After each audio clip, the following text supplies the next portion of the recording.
Bismillahirrahmanirrahim. Assalamualaikum warahmatullahi wabarakatuh. Apa kabar anak-anak pagi ini? Semoga kalian sehat dan dalam lindungan Allah Subhanahu wa Ta'ala. Amin. Hari ini kita akan belajar tematik kelas 5 bersama Bu Arum. Tema 6 tentang panas dan perpindahannya. Subtema 3 tentang pengaruh kalor terhadap kehidupan. Pembelajaran 1-3. Sebelum kita belajar, kita berdoa terlebih dahulu. Berdoa dimulai.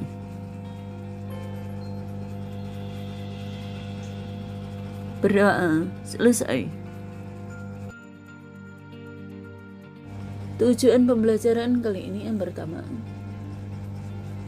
dengan mempelajari macam-macam benda sesuai kemampuan menghantarkan panas, maka siswa dapat menentukan apakah benda tersebut termasuk konduktor panas atau isolator panas. Kemudian yang kedua, dengan membaca teks bacaan tentang termos, siswa dapat menjawab pertanyaan sesuai dengan bacaan. Tujuan pembelajaran yang ketiga, dengan membaca cerita dan mengamati gambar cerita, siswa dapat menuliskan isi cerita gambar. Kemudian yang keempat, dengan mengamati gambar tentang interaksi manusia dengan budaya, siswa dapat menuliskan gagasan pokok pada bacaan tersebut. Panas dapat berpindah dari daerah yang suhunya tinggi ke daerah yang suhunya lebih rendah. Jika suatu benda menerima panas, maka suhu benda tersebut akan naik. Perhatikan gambar 3.2. Nyala api mampu menghasilkan panas sehingga ujung benda di atas. Jadi ujung benda di atasnya menjadi panas.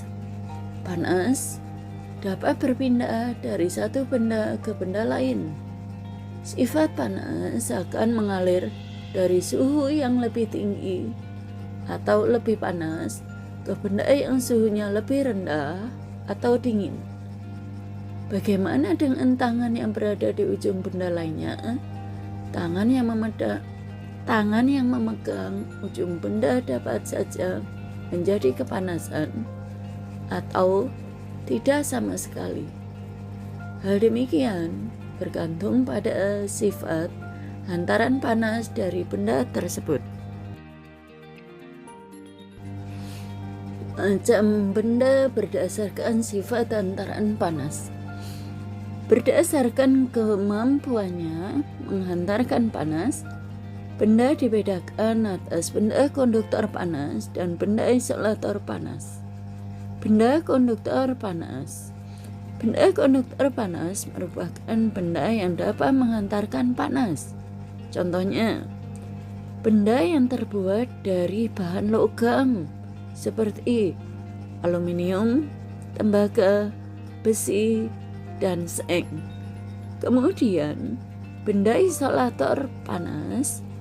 Benda isolator panas merupakan benda yang tidak dapat menghantarkan panas atau menghambat hantaran panas. Contohnya, benda yang terbuat dari bahan kayu, plastik, dan karet. Seperti pada gambar 3.4, itu contoh benda isolator.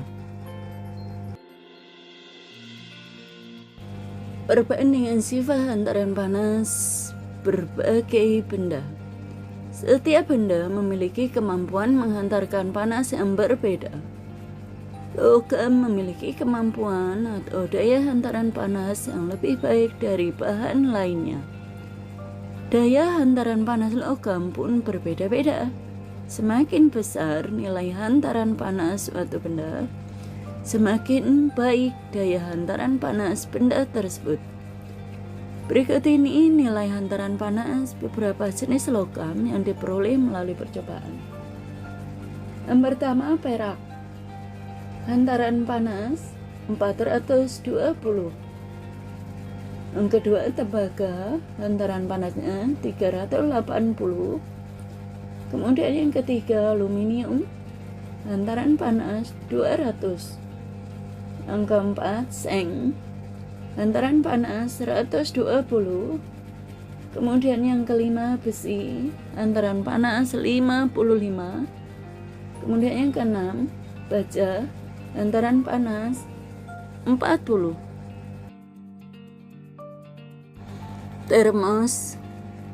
Termos adalah salah satu benda yang berguna bagi manusia.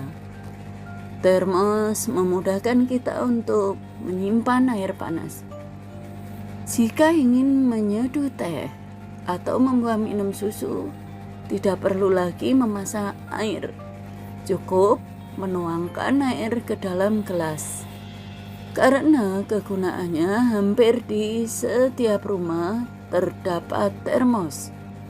Tahukah kamu siapa penemu termos? Penemu termos adalah James Dewar, lahir 20 September 1842 di Kinsardine, Oxford, Skotlandia pada tahun 1904. Dewar melakukan penelitian bersama dengan John Fleming. Pada saat mengerjakan penelitian itulah secara tak sengaja ia menemukan tabung hampa udara. Awalnya, penemuan termos merupakan adaptasi dari tabung hampa udara yang digunakan untuk pengiriman dan penyimpanan gas cair. Namun, Dewar melihat peluang lain dari temuannya itu. Ia kemudian mengembangkan tabung hampa udaranya menjadi sebuah termos yang mampu mempertahankan suhu dingin dan panas. Tabung termos yang berbentuk botol terbuat dari kaca berdinding rangkap. Ruang di antara kedua dinding dibuat hampa udara, dan satu dinding dalam ruang hampa udara ini dilapisi perak. Dengan dinding semacam ini, sisi di dalam termos tidak dapat dipengaruhi oleh perubahan suhu di luar termos. Pada termos terdapat dinding kaca, yang bagian dalam dan bagian luarnya dibuat mengkilap. Bagian dalam kaca dibuat mengkilap agar kalor dari air panas tidak terserap pada dinding. Sementara itu, bagian luar dinding kaca dibuat mengkilap berlapis perak agar tidak terjadi perpindahan kalor secara radiasi.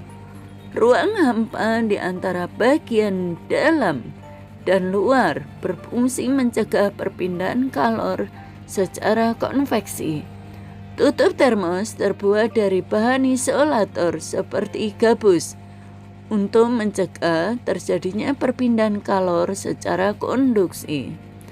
Perhatikan gambar 3.9. Botol termos berbentuk tabung dari kaca berdinding rangkap. Di sini bagian-bagiannya, perhatikan gambarnya, wadah termos dari plastik atau logam, kemudian selubung kaca, ruang hampa udara, dan yang terakhir bantalan agar selubung kaca tidak bergerak.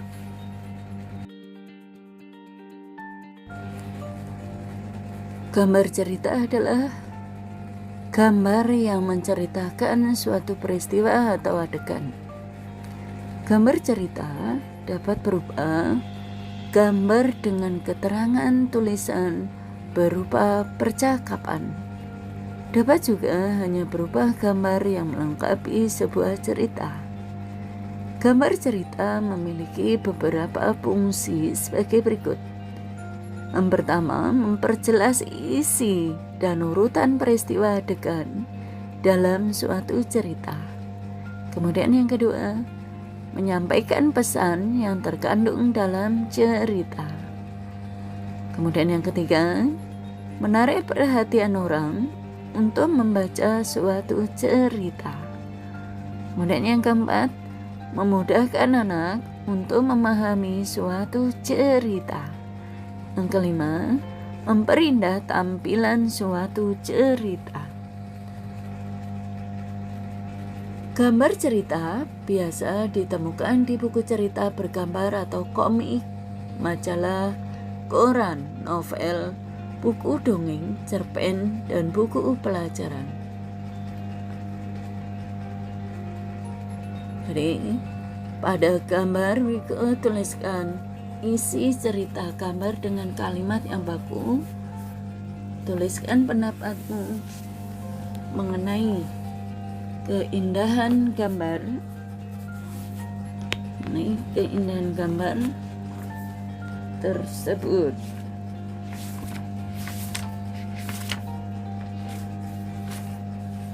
Jadi, lihat buku kalian halaman 73. Di situ terdapat gambarnya dan nanti kalian tuliskan ceritanya. Ya, sesuai gambarnya ya. Masyarakat Indonesia dan lingkungan budaya. Indonesia memiliki suku bangsa dengan ragam budaya, adat istiadat, dan tradisi yang berbeda satu sama lain. Masing-masing masyarakat adat melaksanakan tradisi dan adat istiadat dalam setiap segi kehidupan. Masyarakat adat melakukan kegiatan ekonomi dengan memanfaatkan kekhasan dan keunikan budaya yang dimiliki. Misalnya, mengembangkan kerajinan ukiran atau menghasilkan kain tenun dengan berbagai motif untuk dijual. Oleh karena itu, setiap masyarakat Indonesia selalu berinteraksi dengan lingkungan budaya dalam kehidupannya. Beberapa daerah di Indonesia terdapat desa adat. Desa adat masih memegang teguh tradisi dalam kehidupan sehari-hari. Rumah, pakaian, cara hidup, dan pola pikir masih berpegang pada adat istiadat yang diwariskan nenek moyang. Beberapa contoh desa adat di Indonesia adalah Desa Adat Kampung Naga di Tasikmalaya, Jawa Barat, Desa Adat Sade di Lombok, Nusa Tenggara Barat, Desa Adat Kampung Tarung di Sumba Barat atau NTT, Desa Adat Trunyan di Bali, Desa Adat Toraja Silanan, Desa Adat Wairebo di Flores, Nusa Tenggara Timur, dan Desa Adat Pariangan di Tanah Datar, Sumatera Barat. Pemerintah dan masyarakat adat menjaga keberadaan desa adat dengan tujuan untuk melestarikan budaya dan adat istiadat dalam desa tersebut. Desa adat juga ditujukan untuk mempertahankan nilai budaya masyarakat adat tersebut, serta menghidupkan kembali kebudayaan Indonesia. Desa adat juga berfungsi sebagai tempat wisata, baik wisatawan lokal maupun mancanegara. Para pengunjung dapat melihat dan merasakan serta mempelajari budaya, tradisi, dan aturan adat yang dipercayai oleh masyarakat adat tersebut, sehingga kebudayaan Indonesia yang sangat beragam dapat dikenal oleh masyarakat Indonesia dan juga masyarakat dunia. Terima kasih sudah menyimak video pembelajaran kali ini. Semoga bermanfaat buat kalian. Sampai berjumpa kembali di video pembelajaran berikutnya. Wassalamualaikum warahmatullahi wabarakatuh.